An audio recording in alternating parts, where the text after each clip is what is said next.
Yeah, I pretty much feel like I say this after every loss that I come and speak after. But it is disappointing, especially at home. It doesn't really matter the opponent. Our expectation is to win the match, and we let ourselves down, let the fans down, the supporters. With these past two games, put ourselves in a good position going into them. That's not a coincidence, as we talk about inside the locker room. There's a reason for the success throughout this year, and we came up short these past two matches. Put ourselves in a little bit tougher situation going into Austin in a couple weeks, but we're still excited about our chances there, and we'll see what comes of it in the standings. Braden Nurse with the Denver Post. Keegan, what was the message in the huddle on the field after the game?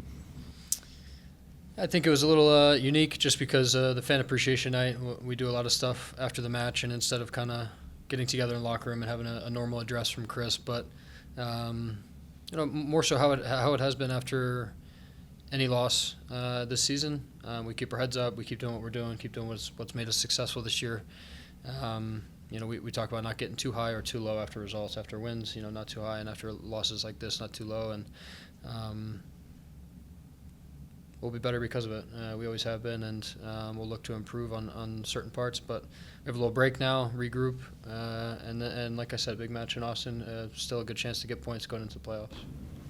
Matt Pollard, Burgundy Wave. Keegan, goal conceded in transition. Transition defense was better than it certainly was against LA Galaxy. That's something you guys have struggled with at times this year.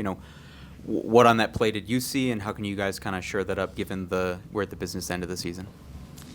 Yeah, I don't know. That one I see less as transition and more just a mistake in possession. Yes, of course, transition comes from that, but I come inside and try to kind of break the pressure for us and miss Ollie's feet. Ollie does all he can to try and settle that or get something on it, and then it's trying to put out a fire, which that's what we try and do in the back line, and Zach does it first. Max almost blocks it again, and I certainly feel a lot of that on my shoulders. I hold my hand up and don't connect a pass there with Ollie, and I think most disappointed in myself there after not kind of dribbling past Rothrock with the first touch to play forward. Chris talks a lot about being positive. The whole staff really. We encourage a lot of our guys to be positive, take your first touch forward, play behind them. All these things, and I think I could do that there instead of try to go backwards to Ollie. And it's a split-second decision, but in the moment, I felt it was fine and it would get us out, but missed him there, and the way the game goes, we still obviously need to score, whether it was to tie obviously after that or it would have been to win if we didn't concede, but they're a little more comfortable then kind of sitting in and protecting, and again, we still didn't break them down to get the one goal. So obviously not the result you would have wanted tonight, but what kind of positives can you take on the night with the defensive urgency, the numbers on the ball, especially in the box, and kind of the fires that you did put out aside from the one? I think it's something that we've done really well all year. We call it box defending. A little bit heightened urgency, heightened awareness. I think Lawless and Max who do such a good job of putting their bodies on the line, blocking shots, blocking passes, getting in front of crosses. Zach as well. I think everybody is so committed in those moments. Sometimes in a low block, not fouling, moving our feet. It's been ingrained in us, I think, from the start. We're really good at not conceding fouls around the box, in the box, penalties, yellow cards, red cards. Some of these game-changing moments, I think we're really good and disciplined about, and that's everybody. And I think the staff, I think we're proud of ourselves for that. I think the bigger picture, we'd like less of those moments. We'd like to have a little more control of the match tonight. We'd like to be able to figure some things out in the first half on the pitch on our own instead of kind of waiting for halftime to get some adjustments and figure out our pressure a bit better. But they're a good team. They're rolling. They looked really comfortable with the ball, and I think at times we got pulled apart and didn't reset kind of our shape. Instead, we kind of just continued to try to press, and I think they did a really good job in possession with that. Ian McClintock with the Sports Forum. Keegan, this is going to be your third time going to the MLS playoffs here with the Rapids. Obviously, 2023 wasn't all that great, but being able to bounce back here in 2024, what do you feel is different about this team compared to those first couple of teams that you were on that made the playoffs?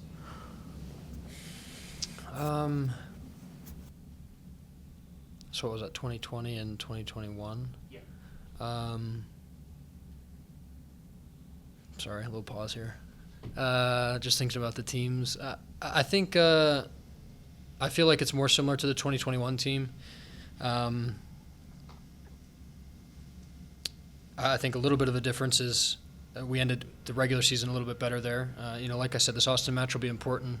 Talk a lot about kind of form going into the playoffs, that last match, and not necessarily the result, but the way the match goes. That'll be important for us. But I feel like that team as well. We had a great locker room, great leadership. Guys really bought into what we were doing. And I feel like we have that again. We've got a really clear identity. I think guys understand what we're trying to do, match in and match out.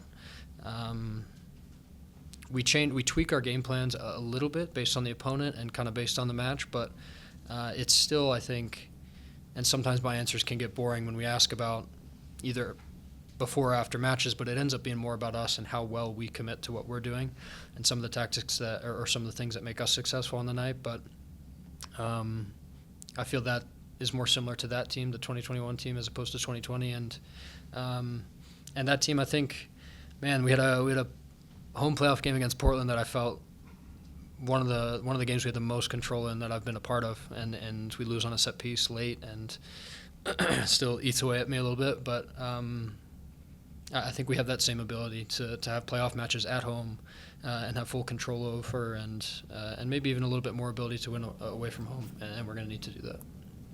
Keegan, Don Pablo Rapidrant, what can you take from the League's Cup tournament going into the MLS Cup tournament? Yeah, it's a really good experience for us, a knockout-style tournament. The way that the matches build on each other, the way that you can gain momentum quickly in that kind of format, and I think a really good way for us to prep for the playoffs. I think we'll draw on that, especially some of these matches that we'll need to play away from home, a little bit less comfortable at times, so maybe some more defending, but I think we showed we can win in a variety of ways during that tournament, not necessarily at home. We did a couple times, but then we needed to travel to a variety of different venues against really good opponents, and I think that's why we were just as proud of ourselves as a lot of people around this club. And I think we kind of made a name for ourselves with that run, kind of surprising some people. So we're going to be looking to do that again, and we're excited for that. Keegan, as captain, how do you hope the group kind of compartmentalize recent results and just focus on what's ahead given decision day and then win or go home? Yeah, it's a challenge. It's one of the hardest parts about sports, I think, trying to process results, disappointing results, and take things from the matches that you can improve on, and at the same time not feel the loss too much and kind of let it affect.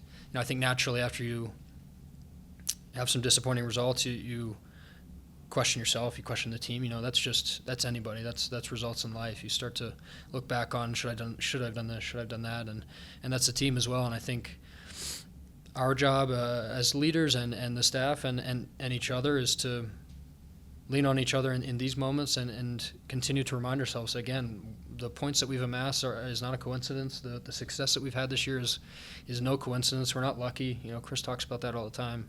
And, the quicker we get back again to, I feel like a broken record, but the things that have made us successful, being direct with teams, making them uncomfortable, playing behind them, increasing the tempo during the match, especially at home.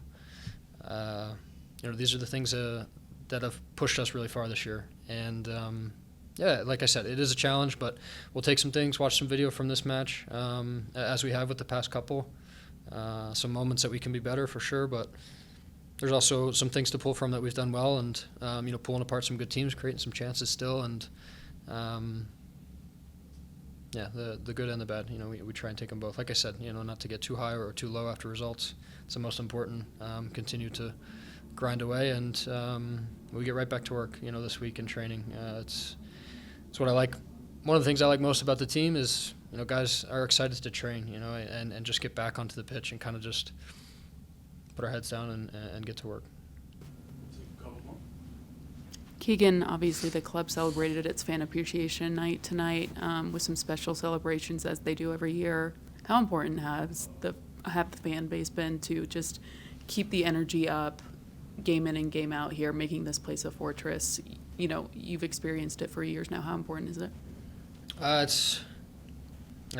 So we did the jersey off our back tonight, and you get to kind of interact with. I believe they're all season ticket holders. I'm not sure, but I got to talk to a father and son that had tickets for 8 years, and it's just so special to talk to people that have also experienced the ups and the downs as I have, being here for a little bit. And it's interesting. A lot of people do really care game in and game out, and a lot of people really don't care about the results. They just want to interact with us. They just want to see us put everything out there, give it our all, and shake a hand afterwards. And that part's honestly just as special.